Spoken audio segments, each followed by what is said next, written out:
Good morning, Earthlings. This is your hostess of the Mostest Atilla Yesilada, welcoming you to the Real Turkey channel.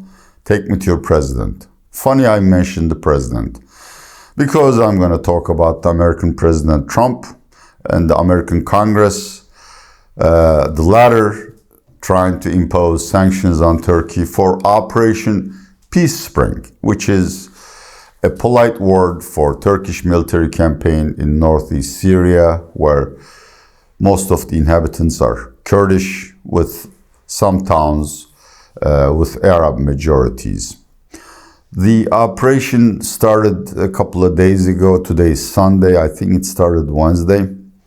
And it aims a 120-kilometer zone between the cities of Tel Abyad and Ras Al Ain. Excuse my Arabic, it's pretty rusty. From a military viewpoint, of which I don't want to discuss, I hate war because civilians and the poor people get hurt. It's a success. It ought to be because of the Turkish Air Force and Turkish armor superiority, though the Kurds are providing a valiant defense. Turkey has already conquered the city of Ras Al Ain and has reached the outskirts of Tel Abyad.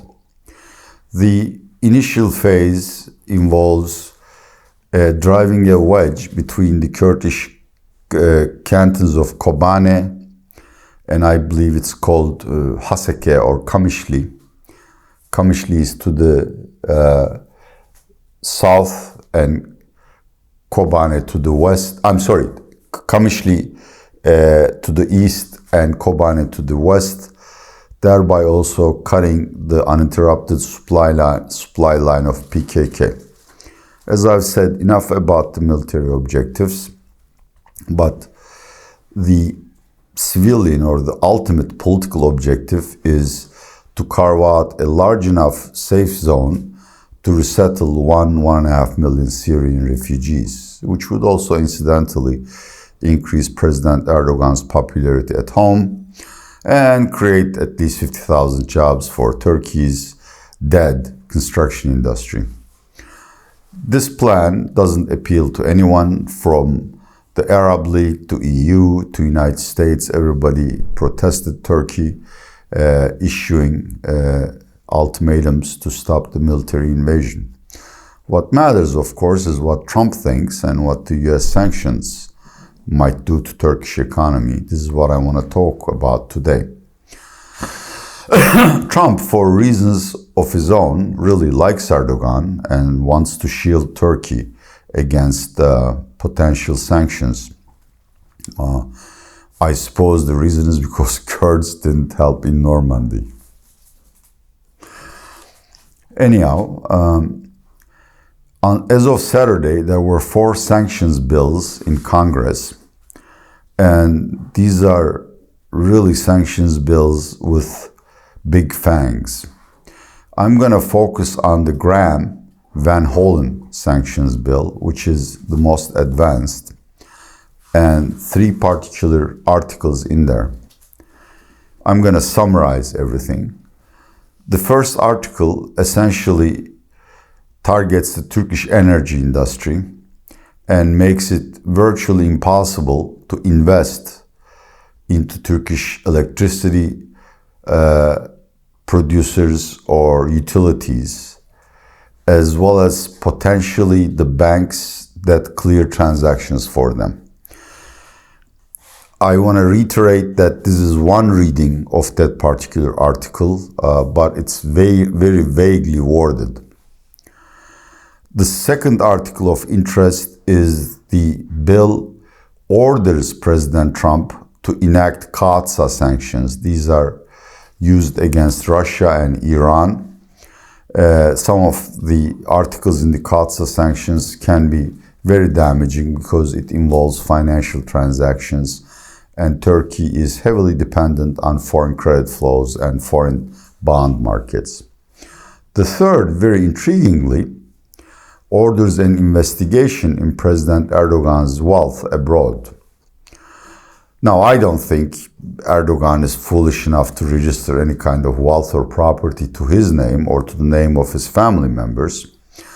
But these investigations branch out fairly rapidly, and they may reach remote family members, which had already been accused by the main opposition party to have wealth, for instance, in Man Islands off England, I believe. It's a tax-free jurisdiction, as well as Erdogan's cronies. In any case, if the sanctions bill pass, I'm fairly sure the Halkbank case, Reza Zarrab case, will once again be opened. It might even touch Trump's lawyer, Mr. Giuliani, who has in the past acted as an intermediary between the Turkish and American governments to spring Reza Zarrab from jail, and Hakan Atilla for that matter. So it's pretty damaging. Trump apparently is unsure whether he has the votes in the Senate to defend his potential veto, so he ordered his Treasury Secretary, Mr. Mnuchin, to impose his own sanctions. Presumably, this would calm down the Congress, and they will be relatively mild, so killing two birds with one stone. But then Mnuchin said, well, I went around the banks and told them Turkey might be under sanctions soon, which is, the worst thing you can do, because American banks usually lend heavily to Turkish banks. They do a lot of swap transactions, currency trading, bond trading, etc., and telling them, look, we might sanction these countries, we just might, as well as it is as bad as dropping the nuke on Turkey. So, it's not only Trump in White House, but there are several geniuses out there who have no idea what they're doing. Now, assuming these sanctions clear the Congress and withstand the Trump veto, what might happen? Well, we have very good case studies of what might happen. The obvious one is the Pastor Brunson case. In August 2018, Trump issued one of his now famous "I will obliterate your economy" tweet. Turkish currency markets went haywire, and the dollar-Turkish lira exchange rate went up from something like 550, I believe, to 720 within the short span of few weeks. It rested there for 3 weeks, and then it decelerated quickly when Pastor Brunson was released. The impact, unfortunately, lasted over a year in terms of inflation. Actually, September was the first month when the pass-through from currency depreciation to inflation finally went out of the data, with inflation falling to single digits. But the damage on corporate balance sheets, most of which are heavily indebted in FX, is still there.